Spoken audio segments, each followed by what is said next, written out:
In 1993, a boy named Trevor was born. In 2021, he will post a YouTube video parachuting out of a plane due to the engine failure. Except the plane jump might have happened for a different reason.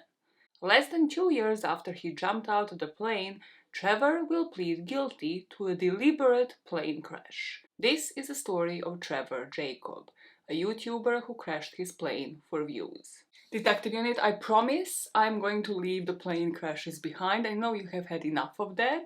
However, this story found me. I'm recording this the last day of May. Yep, 31st of May.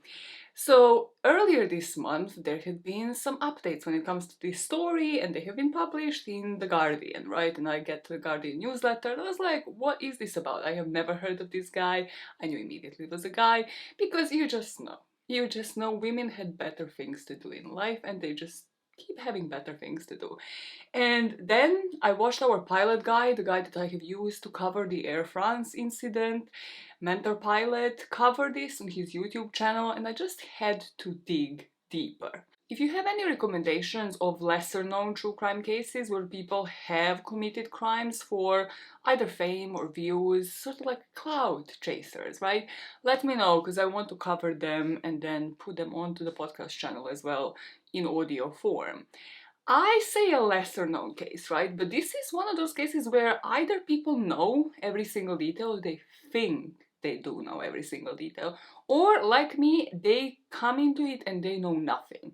So what you can expect out of this video is something that I do with a lot of my other videos, right? Like, other than just commenting on the video that Trevor had posted on his YouTube channel, which is what most of the other commentary channels do, because that is technically what their whole niche is. Here we dig into the background, we cover the actual incident, him parachuting out of the plane, and then we follow into the aftermath to see really, did this man learn anything from it? As you can tell from my tone of voice, spoiler alert, he didn't.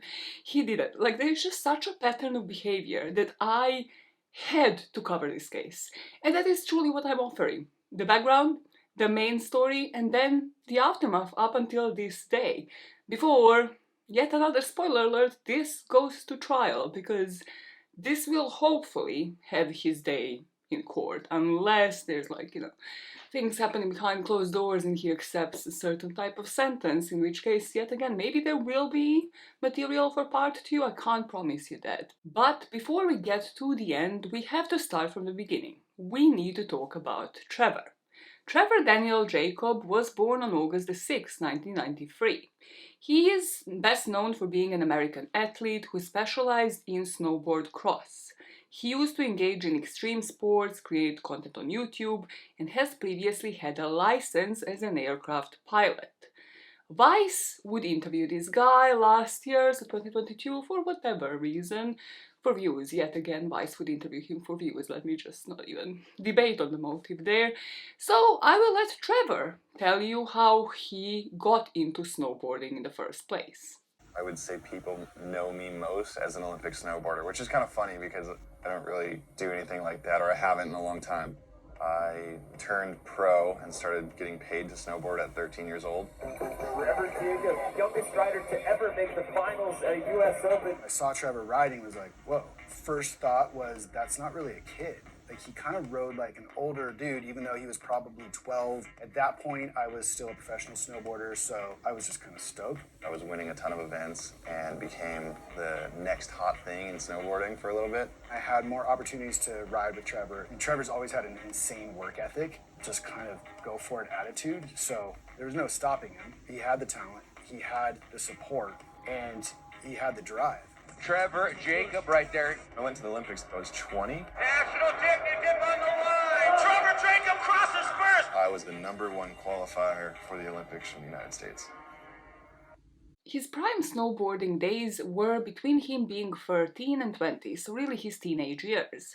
And during the period between 2006 and 2016, he was competing in snowboarding at different tournaments. And you can see his results on the International Ski and Snowboard Federation. Trevor was, whatever you think about him, a pro snowboarder. He had a talent and would even end up representing the United States in snowboarding at the 2014 Winter Olympics. At Sochi, Russia, he made it to the semi-final of the men's snowboard cross. Here he failed to qualify for the final. There was another American who beat him by a couple of inches. So this other American, Alex DeBold, got to earn the bronze medal and Jacob finished 9th. He would then go on to take part in snowboard cross events at the Winter X Games in 2014, 15 and 16, achieving his highest ranking of 5th place in the 2016 edition. Apart from snowboarding, he was also skateboarding, surfing, BMX riding, doing motocross, mixed martial arts, and was a member of Travis Pastrana's Nitro Circus group. Well, I had to Google this, right? I don't just know of Travis Pastrana's Nitro Circus group, like, rolls off the motherfucking tongue. It's like when the motorbikes fly in the air. Never explain this sport ever again. And listen, like, at this point, is Trevor a bit self-obsessed? Are these awards getting to him a little bit? Yes, he is, however, young. He is still at his prime, like, in his teenage years. Like, it would get to the best of us. This is the only nice thing, however, that I will say about him. He was talented when it comes to snowboarding in particular, but all of these extreme sports, and he was celebrating his successes. In the Vice interview, he shows us that he keeps a board with all of his medals and successes pinned to it, newspaper articles that mention him, his medals, and the gear that he would wear during the tournaments. And being in this industry so young, he also saw a gap in the market when it comes to these extreme sports that he would engage in. Because of this, he ended up founding adventure.com, a platform for those seeking coaches, guides, or instructors for activities ranging from cooking and meditation to fishing and windsurfing. On this website that is still live, and he still keeps promoting like the merch for adventure.com, in all of these interviews that you will see, he's such an insufferable little shit. So on the website, you can still book sessions for, yes, different sports, but also a psychology session with Trevor Jacob, which he is apparently a psychology major. He doesn't like mention that even when selling himself, like as in, he has it like as a byline. Okay, let's just read through this, because if I read it, if I had to suffer through it, you have to suffer with me. Would you, based off of this description, book a session for psychology treatment with Trevor Jacob? You probably know me from YouTube or social media. I'm an Olympic athlete, entrepreneur, psychology major, and much more. I have experienced things in life that have built me into someone I never imagined I would become.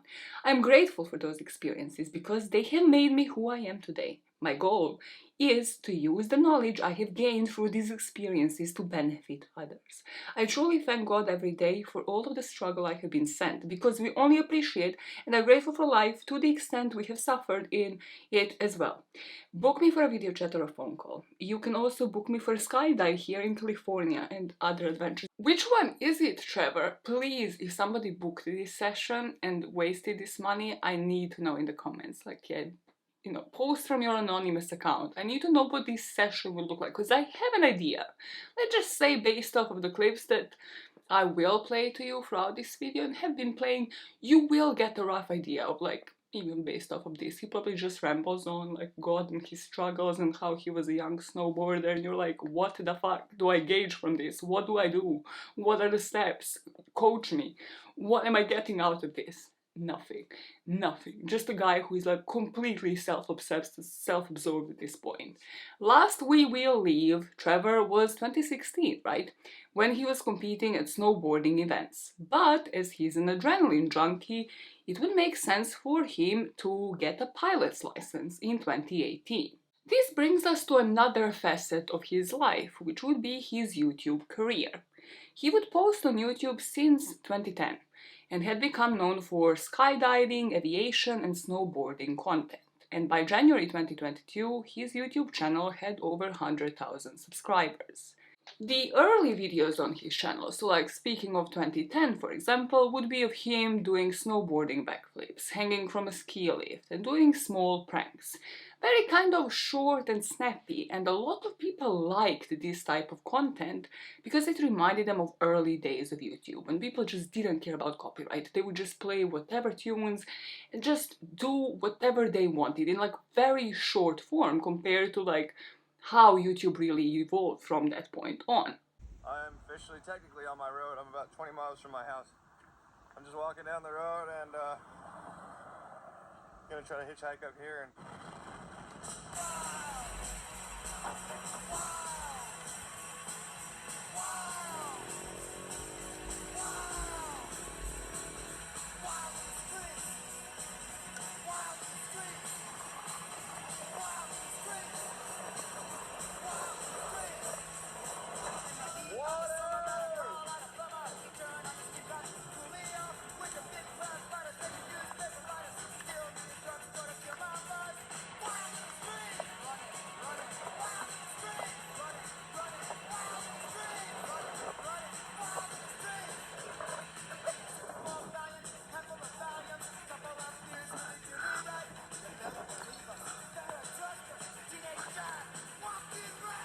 Then the titles and the format shift. The videos become more of like, I did this, right? So I skateboarded from LA to San Francisco, I brought my dog on a plane, and there was a lot of train hopping content.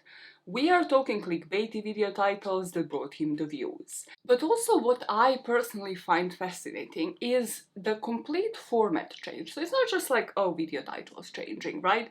Suddenly, from short form, he goes for what for him truly is long form, like 30 minutes, sometimes even more.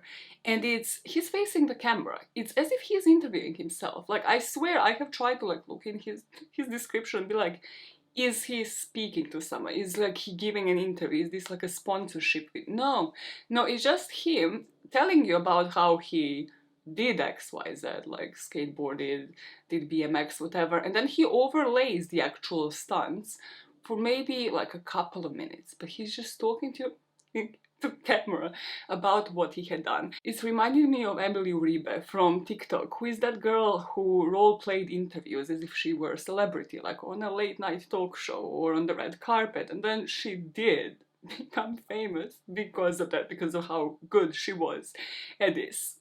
However, with Trevor, let me just play an example for you to assess how good he is when it comes to storytelling. screw you up. So I'm like, okay, abandon that plan. And it's crazy. As I tell this story, your mind slows down to such a degree that you are literally like considering every option in a millisecond. So I'm like, okay, I'm gonna grab the tree. Nope, that's not gonna work. So I'm like, okay, try to swim to the airbag. Like literally try to swim through the air to the airbag. And then as I was going that way, I was like, okay, you're still headed for the tree. So I'm looking at the tree going, and the tree, by the way, I was so bummed out I wasn't wearing a GoPro for this, because if only the viewer could see what I saw, is I'm headed straight for the woods. Like, the airbag's here, and I'm headed for this tree. I was gonna try to grab the tree, that wouldn't have worked, so I'm gonna... Remember when you hit the brakes too soon? 20 stitches in a hospital room. When you started crying, baby, I did too. But when the sun came up, I was looking at you. Remember when we couldn't take the heat? I walked out, I said I'm setting you free. But the monsters turned out to be just trees. When the sun came up, you were looking at me. You were looking at me. Oh. You were looking at me. Are we out of the woods yet? Are we out of the woods yet? Are we out of the woods yet? Are we out of the woods? Are we in the clear yet? Are we in the clear yet? Are we in the clear yet? I don't know if he ever finished that story. I truly couldn't have cared less. And as a fellow Delulu person, okay, as a fellow long-form enthusiast, Pop Pop is your channel. But it will get to somebody, and also one of the main reasons about him picking and choosing what he includes is most probably to do with legalities of his actions. penalty for train hopping in the US, like, yeah, it doesn't come as a surprise that hopping from train to train might be illegal, can result in up to 4 years in jail or a fine. Now, beyond already posting videos that are bordering the lines of legality, the thing to know about Trevor is that he most probably deleted or privated some of his content. What I'm basing this opinion on is that the video that we are here to discuss was private when I first started researching, but then for whatever reason he made it public again for a while. I couldn't find anyone with screenshots of his channel before 2021 and now, but it makes me question how and why he picks which videos he leaves versus the one that he deletes. The last video that I have seen that remains public at all times was from May of 2021. He will post a video named Johnny Strange Documentary, and it's dedicated to his best friend who died in 2015. In 2015, Johnny Strange crashed while wingsuit base jumping in the Swiss Alps. Base jump is the parachute jump from a fixed point, so usually it's like from a mountain or a high building, rather than an aircraft. His friend was only 23 years old. He crashed a few seconds after taking off from Mount Gitchen, when the strong winds had got to him, and he reportedly lost control in mid-air and crashed at high speed. This is a photo of my best friend growing up, Johnny Strange. This is him wingsuiting in Switzerland. He died in 2015. Johnny is dropping me off at the train station. I'm going train hopping. He's going to Europe to go wingsuiting. And this is a quote by him. I know some people think what I do is irresponsible because of the risk, but the day I let my fear deter my ability to follow my dreams, I have already died. I will, as well as everyone else, die someday, but on this day, I was more alive than I'd ever been before. Johnny Strange, 1991 to 2015. That's definitely something that's like, pretty inspiring and like I haven't forgot about. And I always try to remember that because we shared a lot of good times together. We'll see you in hell, Johnny!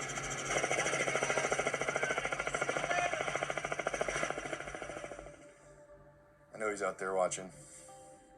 I've seen a lot of pros come and go, and a lot of pros end up getting really bitter and they're over the sport because it chewed them up and spit them out. And it's hard. It's very similar to the feeling that you get from a drug. You have this rush of adrenaline. This truly horrific death of his best friend brings us a couple of months forward. So beyond the documentary that Trevor had published on his channel, he will also decide to commemorate Johnny Strange in his own way, for the sake of the good old times. As I try to be as unbiased as humanly possible, because I try to be as unbiased as humanly possible, this documentary on Trevor's channel is actually quite decent. Like, it does focus mostly on his friend, on his life, like on the two of them doing different things together. The focus is on his friend. So I have to give him that. And if you want to engage with anything on Trevor's channel, there is, yes, a couple of videos still left. I would suggest probably watching this one. Like, if you have to give him money, this would be the one decent video to watch. Now, this next piece of information, right, that comes in 2021 and brings us to the video in question, I couldn't find that it was made public anywhere. But at some point, and I think the timing will be relevant here, and hopefully the court documents can clarify this for us, Trevor bought a plane. Now, he would own a Taylorcraft BL-65 that was a 1940 vintage single-engine aircraft. I believe the timing is relevant. Like, did he buy this plane in 2021, just a few months before recording this video, or did he buy it early on, and why? Like, was it the issue of money? Because, like, this plane is pricey, even from the brief Google searches I could find online, or is it purely like the intent, right? Like, the motivation here was purely to buy the plane now so he can create this video. Everybody will describe this as a beautiful aircraft, probably not even equipped with a radio because it was made in 1940s. Now, because of when it was made, some people will mention the cost and, yes, the damage to the aircraft. Although saddening and a definite waste of money will be the least of Trevor's issues. Another thing, as we are going to start commenting on the video in question, that I haven't seen mentioned online. When watching the commentaries of the video where he jumps out of the plane, I am to believe there are two versions of the video that we are about to dissect.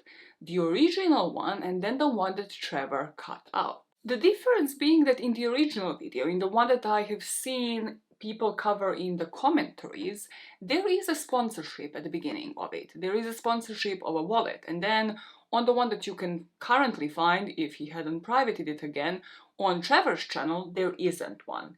And the commentary from the pilot guy makes me also think that the ending is quite different, that he had cut out a certain part of the original video.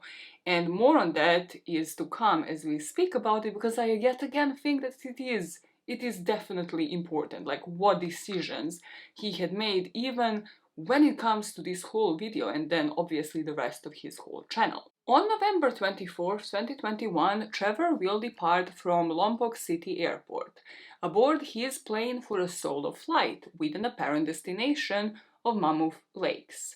However, in his plea agreement, he would later confess that his true intention was not to reach the intended destination. Instead, he planned to eject from the aircraft during the flight, capturing video footage of himself parachuting to the ground and the descent and crash of the airplane. So the route that he is supposed to take is from one airport to the other in California. Let us now dissect this video. To begin with, the whole point of it is to spread the ashes of his friend. A couple of points to preface here. First, his friend died in 2015. He somehow either holds onto the ashes of his friend in this small plastic bag and then wants to disperse them in 2021. I haven't found like the account of this, because I suppose he doesn't have all of the ashes of his friend. It's just so bizarre, it's such a bizarre topic. But I suppose he doesn't have all of the ashes, or maybe he waited for the family of his friend to like share some with him. I don't know what the context is here, I just kind of have to mention it because Johnny Strange died in 2015, and this is happening in 2021. Second point here, he initially, and to this day from what I have seen, even when he unprivates the video, named it I Crashed My Plane. The video is called I Crashed My Plane. Now that makes me think that the video might be focused on him crashing his plane. You know, like the concept of a video circus is a circus. It's not spreading the ashes of my best friend. The first version of the video, as found in the commentaries by other YouTubers, mostly pilots, starts off with a promotion of a wallet.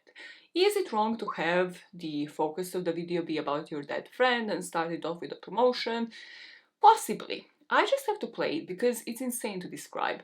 The fact that his friend's ashes are in a small zip-up plastic bag, and then the transition from talking about his friend to a wallet promotion, there are no words. There are no words for what's happening on the screen. Mammoth and do some paragliding, do some snowboarding.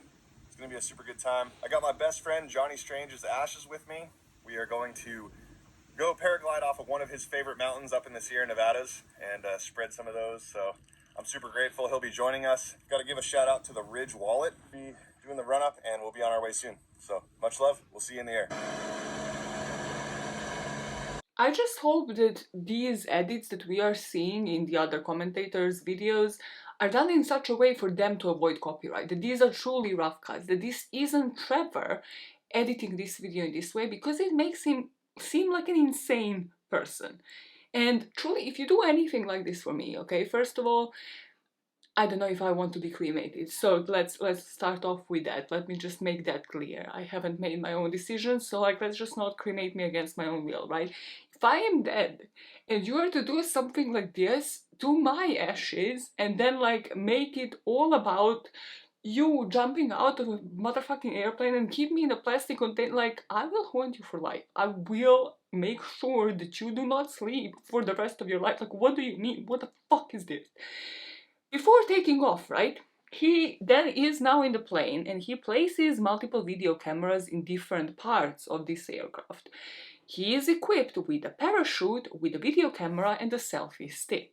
You can see at least 2 cameras inside, and out of these 2, we never really see most of the footage from the one that's in the back, that is supposed to focus on the dashes, possibly showing, yes, the reason for the engine failure. Then there's at least 3 cameras outside, 2 on the wings and 1 on the stabilizer. Now, another thing that our pilot guy comments on is this dangling thing that you see in the aircraft, which is a fuel selector.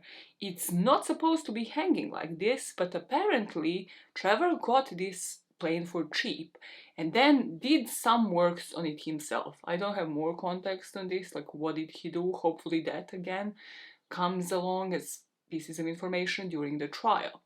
He shows the ashes of his friend again as he's flying above Los Padres National Forest. And roughly 35 minutes after departure, while flying over this forest near Santa Maria, he will eject from the airplane, documenting his parachute descent using the camera mounted on the selfie stick. Even before this Oscar-worthy jump, there are a few things that stood out to the professionals. First one being that the door seems unlatched already, like before the engine is to supposedly quit.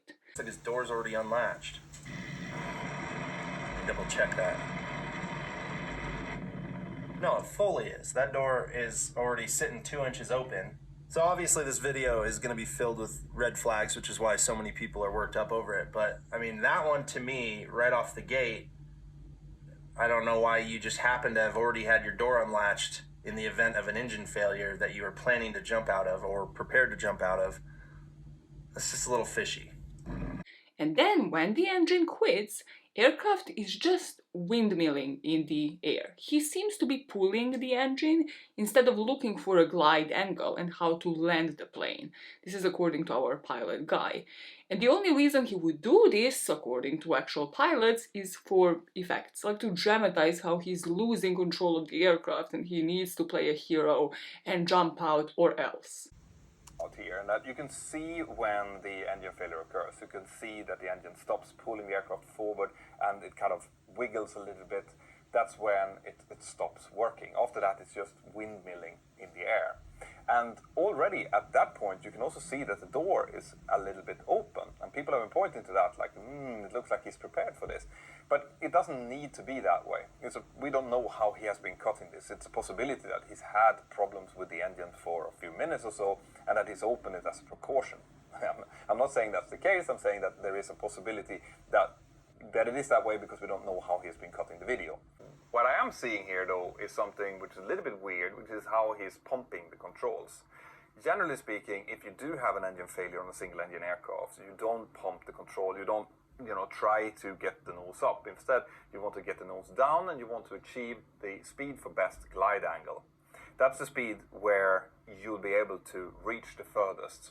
You'll be able to reach as far as the aircraft can possibly go to be able to find a suitable landing spot. And that's what you should be doing. You should be achieving that speed and looking for a place where you can put this aircraft down safely.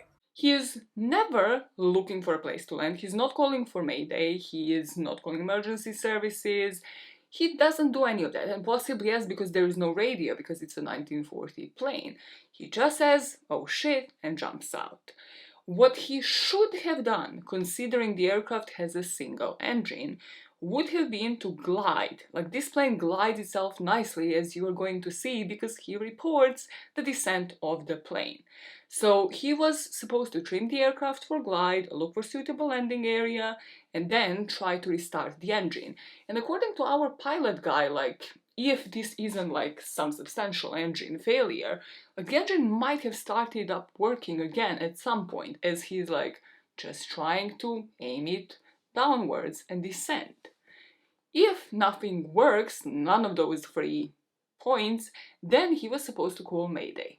Now, as I'm mentioning, the reason for this that he will probably claim in court would be that he didn't have cell service on the plane and that the radio hadn't been working and that this was the only route, the only possible way that he could have saved himself and not caused any further damage to the aircraft? Question mark, question mark, question mark.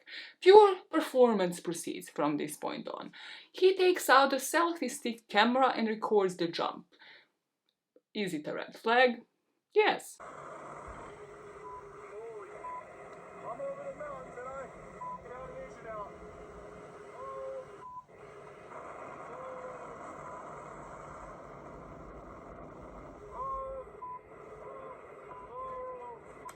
Okay, so what we're seeing now, this is pure drama, this is pure Hollywood, okay? Because he's clearly had the sense to take his GoPro camera up, that is his handheld GoPro camera, you can see that on the video, and then he is, you know, pretending basically that he's in full-blown panic here and he doesn't know what to do. But if you have the frame of mind to get your camera up and start filming yourself, you're probably not that stressed in reality. So I don't buy this part of it for a second. What would have been really interesting to see here is that camera, the GoPro that he has behind him, which is filming up towards the engine instrumentation. Because what you really want to know here is what happened? Why did the engine stop? Engines tend to give a little bit of warning before they stop. You know, the oil pressure might go, the temperature must start rising, things like that.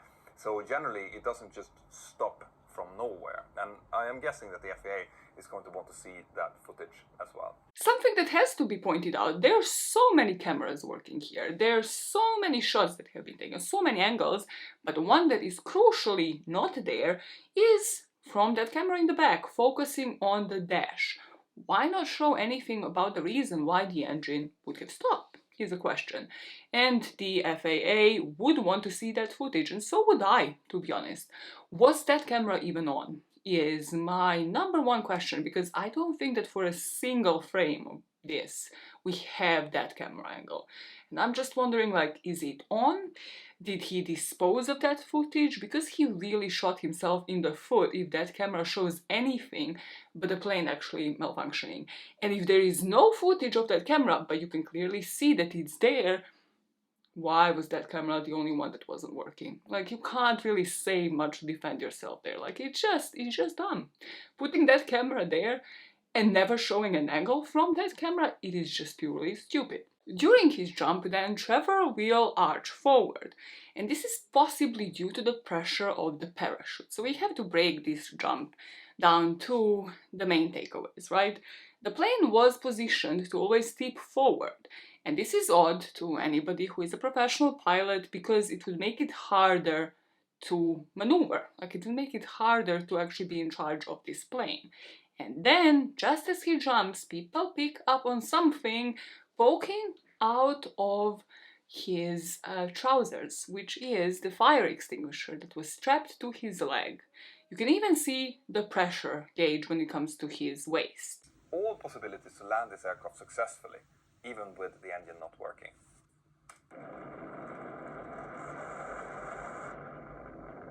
And there he jumps out. So effectively this is where he stops aviating. Now he's left this aircraft to its own accord, right? It's going to go and do whatever it does. One thing that I do notice though, and that Pilot Blog, another YouTuber, pointed out, is that as soon as he lets go of the yoke, the aircraft pitches forward. That indicates that it's trimmed forward, right? And that's a very strange way of flying an aircraft. Normally you trim the aircraft to fly wings level because that means the less work for you. If you have it trimmed forward, it means that it's constantly wanting to dip the nose and you constantly have to hold against it. That is a really, really weird way of flying. And there's no real reason why you should have it trimmed forward, unless you want it to tip down as you leave the aircraft. Another thing that I just love with the internet community is that because there's been a lot of controversy around this video, we have this community of internet sleuths that have gone through this video frame by frame to look for strange things. And just a few days ago, they figured out that this looked weird, right? His pant legs, they don't look right. So they started going through this part of the video, but also his free fall, and they realized that it looks like he has a pressurized container of some sort strapped to his leg under his pants. Now, you can have a pressurized container for many reasons. Well, can you? Really? Well, anyway, but one of them is that there is a fire extinguisher there. I had to dig deeper when it comes to this fire extinguisher because I thought that this was purely selfish.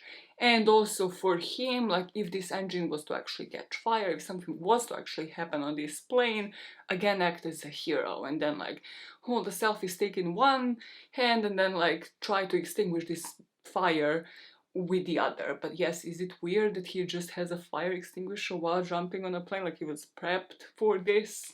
Yes, the fact that he has a parachute is another thing that we will talk about. However, with a fire extinguisher, there are multiple possibilities. Two of them more prevalent than the other, and the first one we are to talk about is actually more probable.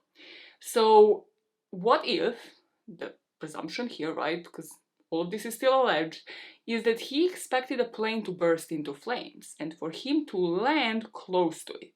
So, in order for that to happen, what if then the plane was to land, crash rather, and then catch fire? He had to clear this fire in order to save the footage, to save the cameras. His plan would be to land his parachute as close as possible to the aircraft so that he could rush to it with his fire extinguishers and cool a path to the GoPros so he could extract them before the whole aircraft melted into slag and destroyed the evidence.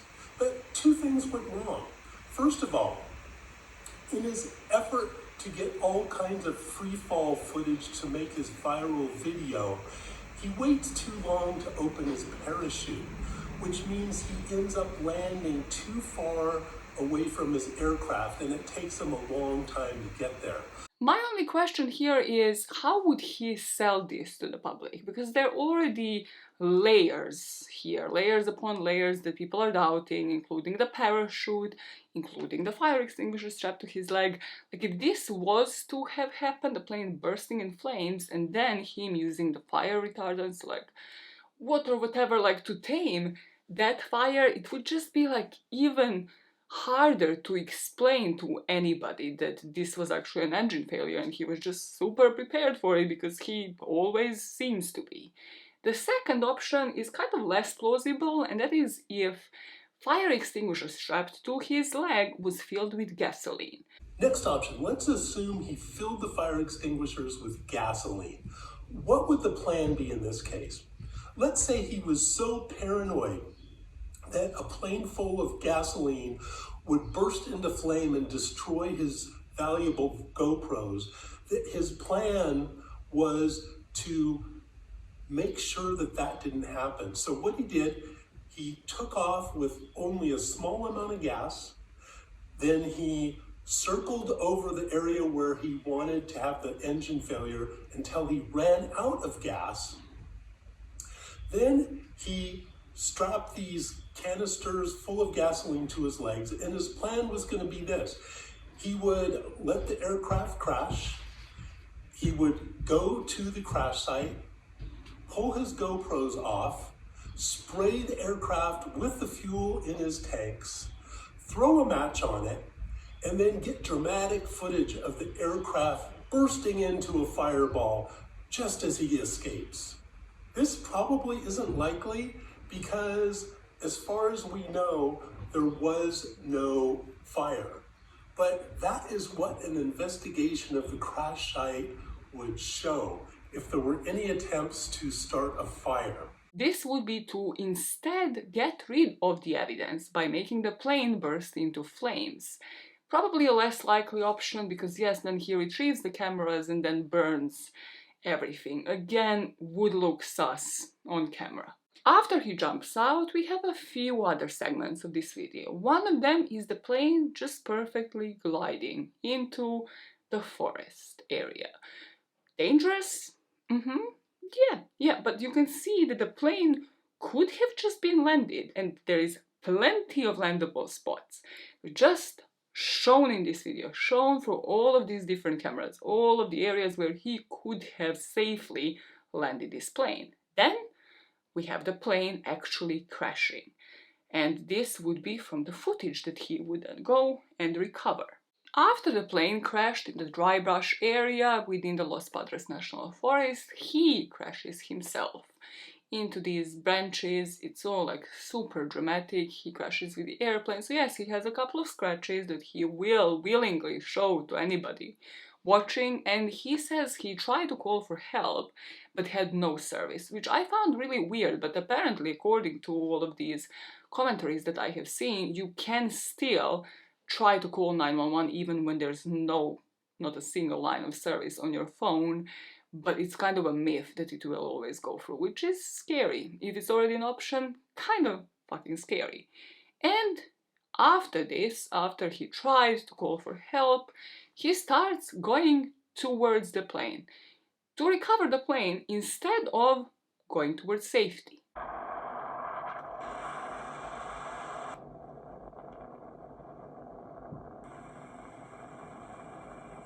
See, this aircraft is flying beautifully by itself, actually. It almost looks like it's trying to make an emergency landing.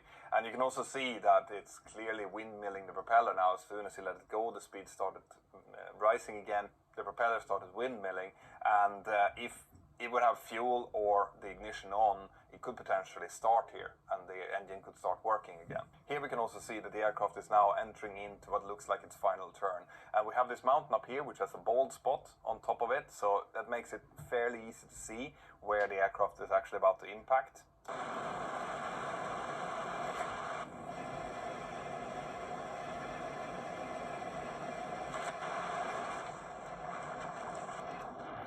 So this is now Trevor coming in with his parachute. As he is walking, he also keeps telling people how this is why you should be flying with a parachute, which he doesn't in either of his last videos. Like, he has that video of like, well, I flew with my dog, whatever, I brought my dog on a plane. He doesn't have a parachute in that video.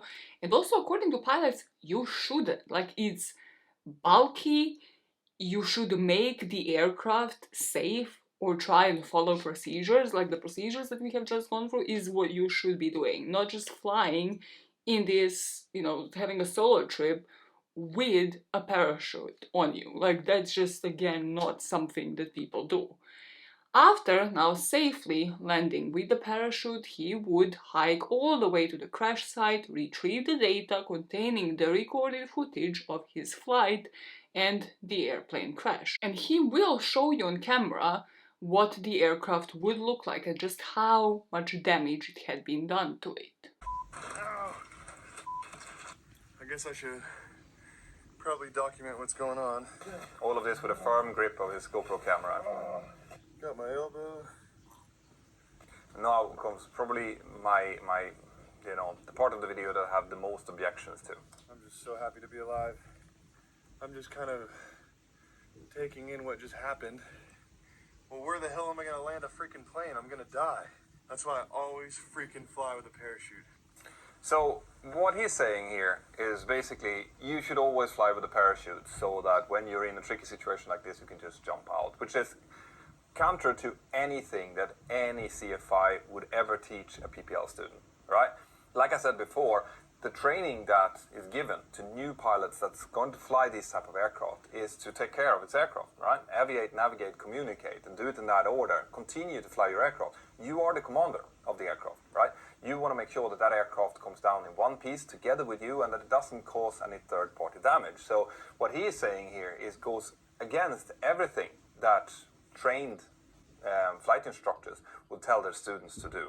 And that's something that you know, I take strong opposition to. Now, after this follows a kind of a really poor Bear Grylls imitation where he's going through the scrub and he is drinking water from a stream, and then eventually he gets to the aircraft. And then for the rest of this video, and I mean half of this video that is online, he had gone Bear Grylls mode. This guy is survival mode. He's telling you how thirsty he is, how tired he is, how hungry he is, how a mountain lion or a bear might be watching over him. They're not, you're simply not the main character, Trevor. However, he is just in the most boring way, walking through the brushes, telling you like everything that's going on here. And then the video ends with him smelling cows, finding a farm, and he knows like, okay, the farmers must be here, like he came to safety, they're gonna save him.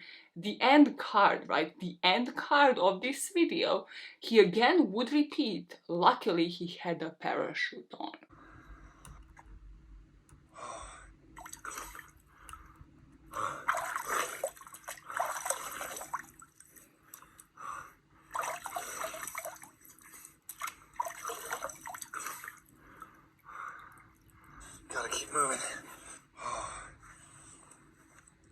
pitch black dark now. A car. A car. Oh my gosh. Oh my gosh.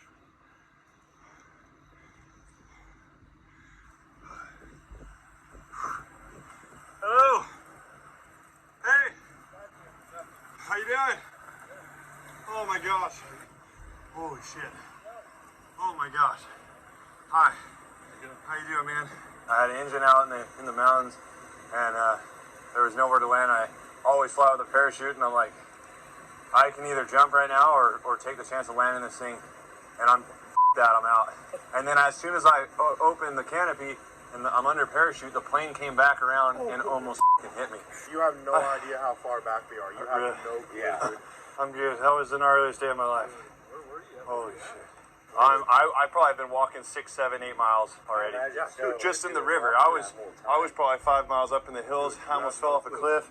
I literally was just like, I saw fresh tracks on the car, and I'm like, I'm gonna just get to that river, and then I saw water. I started crying. There's so many displays here that like an actual criminal, like committing like murder or like, yeah, like attempted murder, like something premeditated would do, which is like that repeat behavior. Like when somebody, I don't know, doesn't have an alibi, but like, you know, they have something that they have to repeat in order to convince you that they haven't been there, they haven't done this. It's like, no, I definitely had a parachute on though.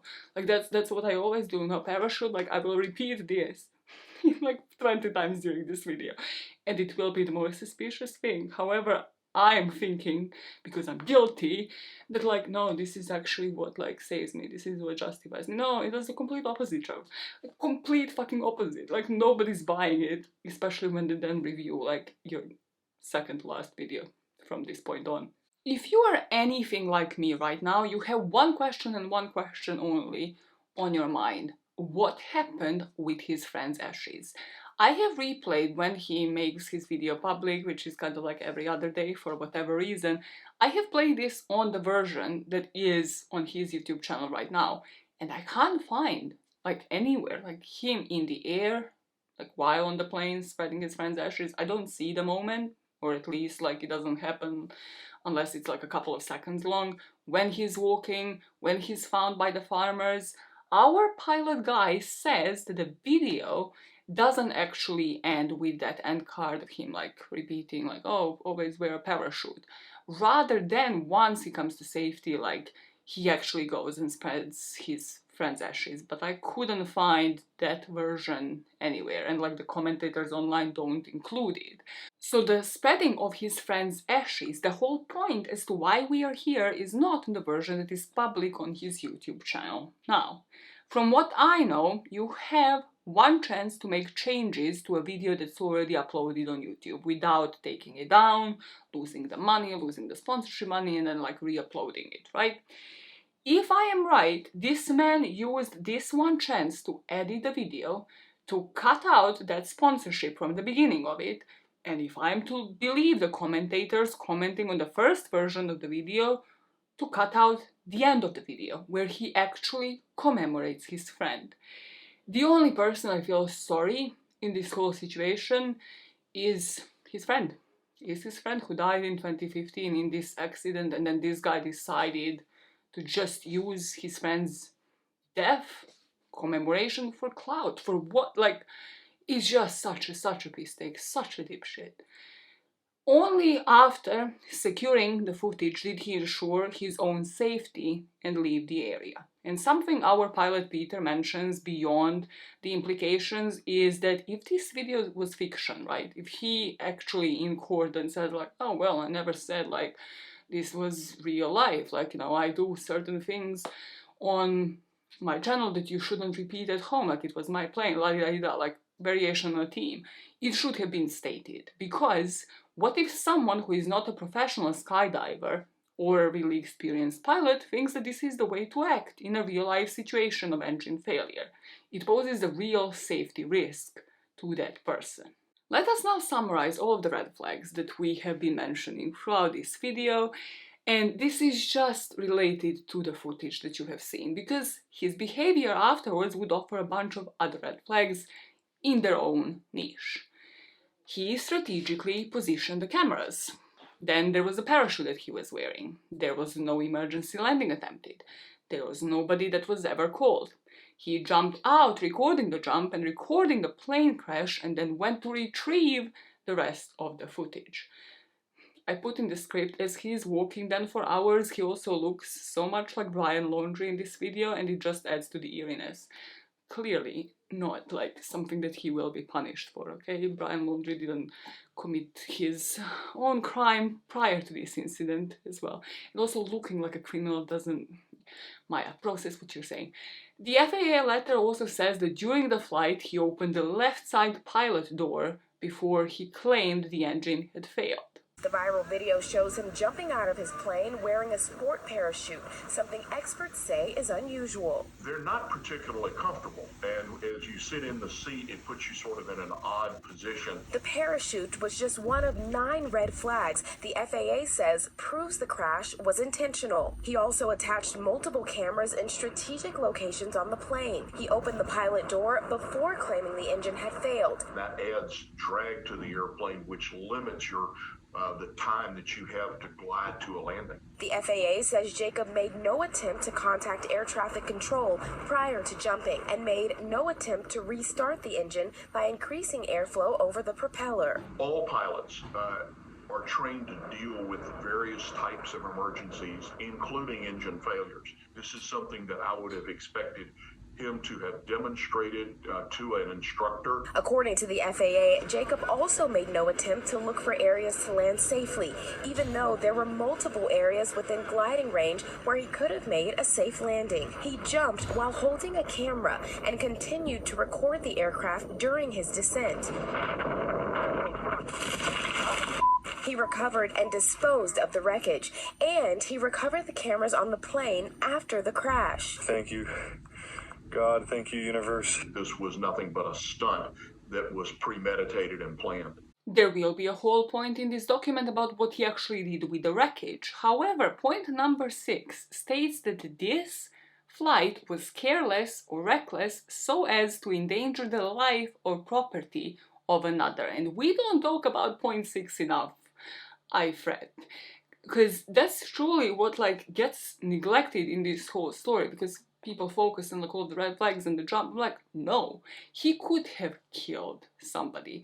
He could have caused a wildfire and yet again killed somebody or himself. But just that killed somebody. How did this man know for sure? Because I bet that this is going to be his defense in court, right? How can he prove that he knew for sure that this vast area underneath him was not going to have a single human walking by, hiking, doing anything? How could he have been sure? That's one thing that you cannot convince somebody in court of. That he just knew for sure nobody's gonna be there, nobody's gonna be harmed in this whole situation. The absence of certain things is a red flag in itself. Although there is a camera that's mounted inside of the cockpit that faces the panel, there are no shots of the panel that show the position of the knobs, of the throttle, or the position of the switch at the time of the power loss or after. After the event, also, he would hike out the brush and he would talk about all of the benefits of wearing a parachute that you could think of, like how it saved his life. He could have died. And he stated that he always wears it as he flies. But the search of other flying videos on his channel show that this statement doesn't seem to be correct. You don't see it in the video that he uploaded only 2 months before this one, and people called him out for this big time. And in, I think it was the Vice interview, I have watched so much content on this piece of work, he has a silly, goofy response to this, right? What if the parachute was in the back in the other videos? He's having the time of his life. He's truly having a blast with the attention that he is getting. And I can't really talk about those questions, but, in some of these videos, especially the one that we're making today, there might be some subliminal answers that might be shown. Notorious line that you said was that you always wear a parachute. Yeah. There is no way that people aren't going to notice in other videos that you've made that you were in fact not wearing a parachute. How do you know there wasn't one in the back? Maybe I decided to fly with a parachute, but I'm not wearing it. I thought the key was to always wear it. Wear it, yeah. There's not a little trolley vibe at all. I mean, like, still would say it's probably a good idea to always wear your parachute. Beyond the video in itself, I have mentioned there were quite a few red flags when it comes to his behavior afterwards. The first one being that he had to inform NTSB of this crash, however, he doesn't do it for the next 2 days. So the reasons why somebody manning the aircraft should inform National Transportation Safety Board is if the incident was to occur due to flight control system malfunction or failure.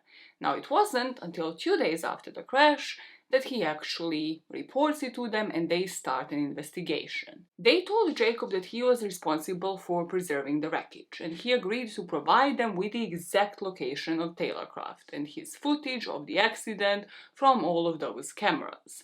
Now, they don't normally, NTSB that is, investigate unscheduled off-airport landings of vintage light aircraft, unless there is a failure of a flight control system, damage to something other than the aircraft in excess of $25,000, or serious injuries as the result of the accident. However, something made them actually file this preliminary report. 3 days after this, the Federal Aviation Administration, FAA, launched their own investigation into the plane crash. So in our timeline, the authorities believe he's doing his best to get them the location of the plane. Instead, what Trevor is doing is buying time. We are going into the Looney Tunes zone. Get prepped, because this is some of the weirdest pieces of information I have ever read in a case. And I read a bunch of shit online, okay? 2 weeks after the actual crash, and him jumping out of the plane.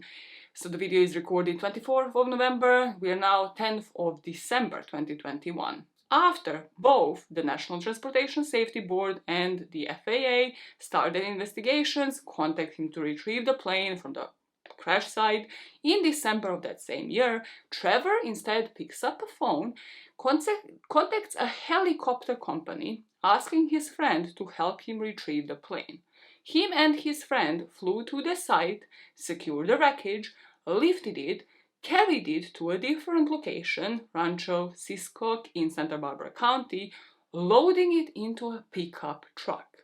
They then drove this to Lompoc City Airport, unloading it into a hangar. Then they ended up cutting up and destroying this wreckage, disposing of it in the trash bins near the airport and elsewhere. Let us just pause. This is some of the most bizarre details that I have ever read in a case, and truly a display of an unhinged individual, because yet again I'm picturing this man going from a bin to bin on street and he's like, hey, here's a propeller, here's one wing, here's the end of the plane, here's that probably cockpit camera. I need to see CCTV footage of this, that's A, and B, did he throw away the cockpit camera? Is it on the footage? Was he at least dumb enough to retrieve some footage before he disposed of that cockpit camera, the one facing on the dashes? Because then they can retrieve that through his laptop, through the technology that he was using. Please, somebody tell me that this individual is even more dumb than we think he is. Because this is murderous behavior. This is equivalent to somebody cleaning up a crime scene, dismembering the body. We're truly in the Looney Tunes land. What do you mean you're dismembering the wreckage of a plane and then, piece by piece, disposing of it in different bins around the city? It's crazy shit. On December the 23rd, 13 days after he disposed of the aircraft of the wreckage bin by bin, he posts a video that we have dissected on his YouTube channel, promoting a wallet, making the money out of all of it, and supposedly commemorating his friend. He still, at this point, hadn't given authorities the location because he had cleaned up the whole fucking crime scene. So in January, the investigators follow up and they're like, hey, my man, where is the plane whose engine most definitely failed, right? Where is it? He would then proceed to claim that he didn't know of the wreckage location after, may I remind you, he already got rid of the plane. So they're like, cool, cool, cool. They'll look through the video and possibly recover things that will only come out during the trial. And in 4 months' time, in April of 2022, on the basis of his act of opening the cabin door before the alleged engine failure, the absence of any efforts to execute an emergency landing, contact air traffic control or restart the engine, and his personal and unsupervised retrieval of the onboard cameras and wreckage, which he subsequently disposed of, they took away his pilot license and gave him a 1-year ban from flying. The FAA would state that his flight was deemed to be careless or reckless, posing a threat to the lives and the property of others. His reactions to his license being taken from him led to 2 very inspiring interviews, exhibiting levels of maturity of a toddler. Hey man, I still love you. Thanks man. Love you too. The topic of this video is losing my private pilot's license. So I got a statement in the mail that said, we're ordering an emergency order of, having to give up your pilot's license. And so I'm like, oh, okay. I got the letter in the mail, and then all of a sudden, New York Times posts an article, and that's happening, like, right now. But then as soon as one person posts it, everyone else is going to jump on it. So I've been reached out to by, like, ABC, NBC, CNN, Fox News, like, all these different people. They're calling my family members. They're calling my friends. They're like, it's just interesting to see, like, when the news wants to jump on something, like, they all just attack it like flies. I'm on an FBI terrorist watch list now. That's kind of an interesting thing. To all you haters out there or lovers, I made some merch to pay for some attorney fees, and I got like this one that's feeling adventurous always. If you get that one, I got some other ones that I made at adventure.com. Click on the products tab and we'll take care of you. We go back to our Vice interview where they set him down post his license being taken from him in September of 2022, where Trevor says it's been revoked for 10 months. I think that this revoking of the license is still in place. I would very much like somebody to confirm that for me, because it's kind of concerning that I can't really find that information online, because 10 months or a whole year is long gone. Tell me that he can't fly. Just somebody tell me he can't be manning another aircraft, please. I'm gonna land a freaking plane, I'm gonna die. That's why I always freaking fly with a parachute. Whether I completely did that on purpose or whether it was the scariest, most terrifying accident that was completely not intentional, the world may never know. Did you crash the plane on purpose?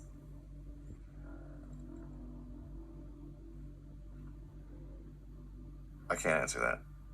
This isn't Gossip Girl with the "and that's the secret I'll never tell" punchline here to be continued is pretty obvious.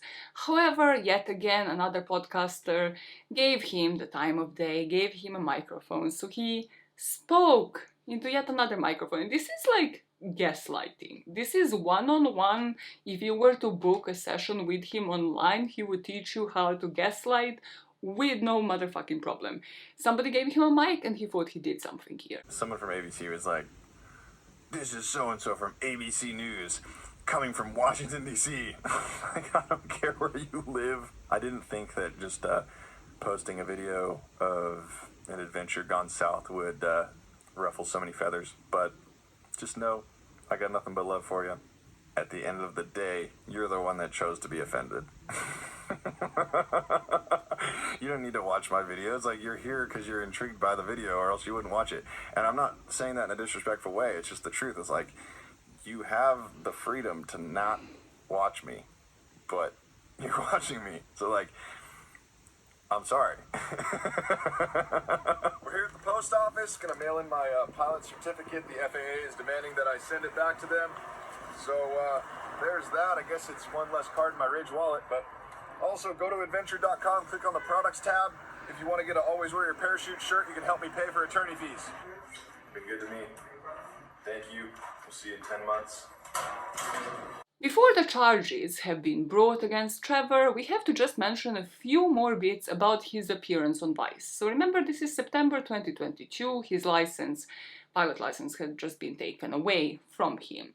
I just love to show you a pattern of behavior prior to the incident, to the crime, and then I look into whether a person expresses remorse, whether they desire to change in any way? Have they had any lessons that they have learned about what they have done and what other people have pointed to them doing wrong? Let's just roll the tape. Let's just play this video. The FAA said he intentionally crashed that plane in his viral video. Reed has more. It might make me a psychopath in a weird way, but all the turmoil, I've probably never laughed harder in my life.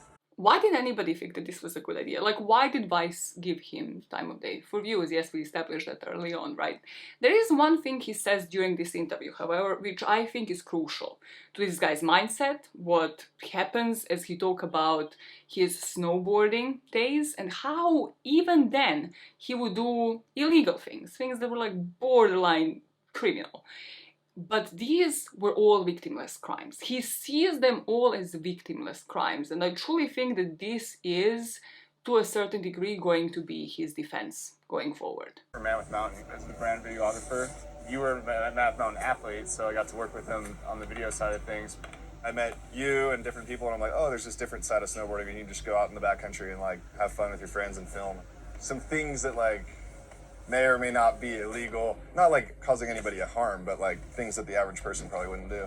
Victimless crimes. Yeah. What this tells me is as long as he crosses the boundaries but nobody dies, he's safe, which is such a dangerous way to look at things, because at some point you will inevitably reach the point of no return, which is what happens here. It's like a clear escalation of him being into extreme sports, snowboarding, cool, harmless little things, and then the channel shifts to I did this. Very clickbaity titles. He sees that brings him more views. He thinks okay, what else can I do that hadn't been done before? And he doesn't think of all of the consequences of his actions, and then just does it. And yes, now it's time to face the consequences. The Vice video also offers another avenue for defense. Beyond the nobody died narrative, there's also this idea of him propagating this, and I think this is kind of timely, right? Because yes, his license had been taken away from him. He's probably realizing, shit, this might have further consequences. He mentions his snowboarding days resulted in him having 25 concussions. This has more protection than a normal snowboard helmet, so I chose to wear that. But sorry, is 25 concussions, or is that hyperbole, or are you saying that you potentially did have 25 concussions? To be completely honest with you, I've had a lot more than that. Just guessing from, I started hitting my head when I was 8 years old, Probably when I was 18 years old. I mean, it's happened a couple times, but I would be sitting here talking to you and immediately just forget what I was saying. Just completely gone. What I believe, this might be opening up for an avenue of traumatic brain injury, right? I'm not sure, if he has much else to work with here, but during the period of him being a teenager, some crucial injuries have been made, and this is why he can't make rational decisions. I don't know, what do you guys think? In trial, if this ever goes to court, what will his possible defense even be?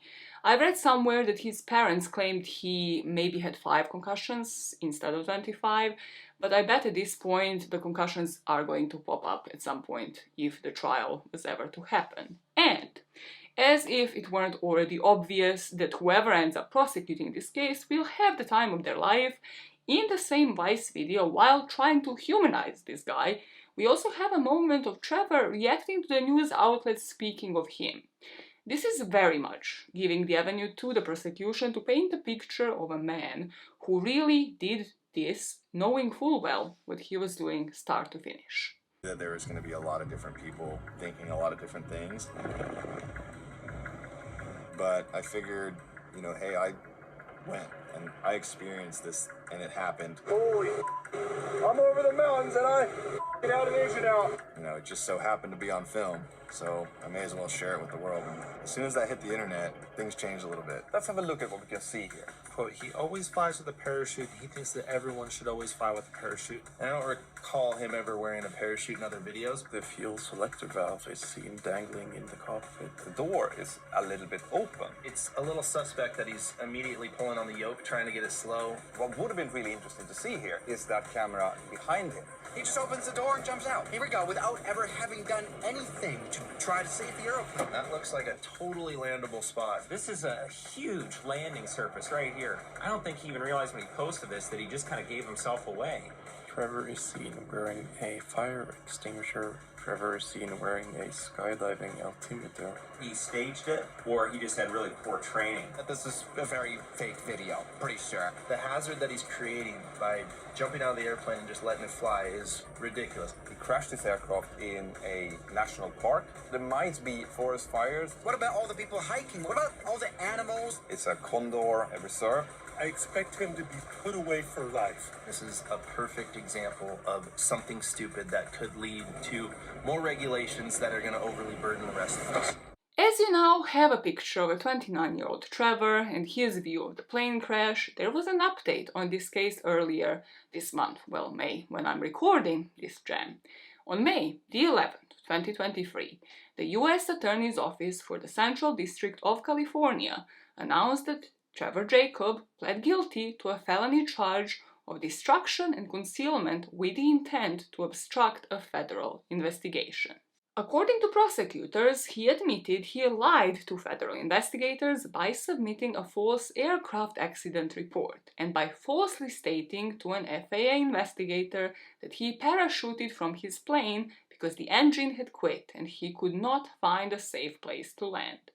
He further said that him and his unnamed friend used a helicopter to airlift the wreck to the area that we had mentioned before on December the 10th, where he would later load it into the truck trailer, move it to a hangar to Lompoc Airport, cut it up, dispose of the pieces in various locations over several days without authorization. I absolutely love how they have to manage to mention this as if somebody would authorize him binning an actual plane.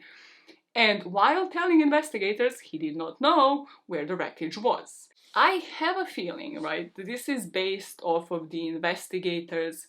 I have a feeling that him going for a guilty plea has something to do with the investigators getting a hang of his conversations with a friend. Like, he probably had to hand over his phone records and they saw like full receipts, history, things that he must have had to submit because everything that I have shown you so far does not give you the indication that this guy ever had the intention of fessing up. Trevor said that the motive for his scheme was to earn commissions from a wallet seller that sponsored the video. And as a result, Trev here faces a maximum of 20 years in a federal prison. The emphasis here on federal. So federal prisons, inmates are the ones that violated federal laws like drug trafficking, fraud, tax evasion, certain types of white-collar crimes. And just a fun fact for you, just I think a couple of days before I'm recording this video, Elizabeth Holmes of Theranos started serving 11-year sentence at a federal prison herself. So Trevor Jacob here might get more time than Lizzie Holmes. Beth Holmes? Did anybody call Elizabeth Holmes Beth? I need you in my comments. Because legend. Stuff of legends. A plea agreement and one-count information charging Jacob were filed in May in the United States District Court in LA, and he is expected to make the initial court appearance in the upcoming weeks. Trevor Jacob might have underestimated the intellect of his audience. He might have never expected to face consequences for his actions. But what will eventually make or break this case will lie in the technology he himself used to create the video of the allegedly staged crash. The crucial factor that will determine his level of responsibility might be found in the cockpit camera recording, or on the device used to script his jump. This case will eventually hinge on that one word that describes the mental objective behind every criminal act: intent. And that is the case of Trevor Jacob. questions that I have for you here, right? Let me know if you watched the gem of that video of him jumping out of the motherfucking plane in 2021, like, and what your thoughts were there. Did you from the get-go, without any expert opinions, think that it was staged? Do you also think that he's going to get 20 years? Because I am finding it hard to believe that he will not just get, not a slap on the wrist, but probably a fine, probably a hefty fine. I don't know that this guy is going to serve any time in jail. Personally, do I think he should serve some time? Yes, definitely some time. Possibly, yes, 20 years. Because if there is somebody to be made example of, it is this guy. Like, his behavior before, during, and after is truly crazy. It's insane. It's criminal to like so many degrees. Because it's not just like, oh, I'm obstructing an investigation. Like, you are taking a plane apart, an actual aircraft, concealing the evidence, thinking like you're, I don't know, who do you think you are? You're like Luther, you're like Bear Grylls, you're everything, Fast and Furious over here. Like, what goes on through the head of somebody like that? And it's just a pattern of behavior before, a pattern of behavior after. And somebody, like, if he gets truly a slap on the wrist, gets back his pilot license, come on. This man will harm somebody eventually. And that's the scary part. That's the scary part. That's why most definitely and hopefully this man ends up serving some time in jail. Just to process and think. Because, yes, I can maybe make some justifications for teenage Trevor Jacob, who also didn't do a bunch of this shit, but he is, what, 29 turning 30 now. He should know better. I don't know. It just doesn't seem to me that he does, or that he's showing any sort of remorse, any sort of learning from this. And I wonder whether in court he will suddenly start to, right, show that he had learned so much, he will never do this again, because his lawyers are going to feed him the lines. But you let me know what you think about this one, and I should be seeing you in 2 weeks' time. My out, let's go!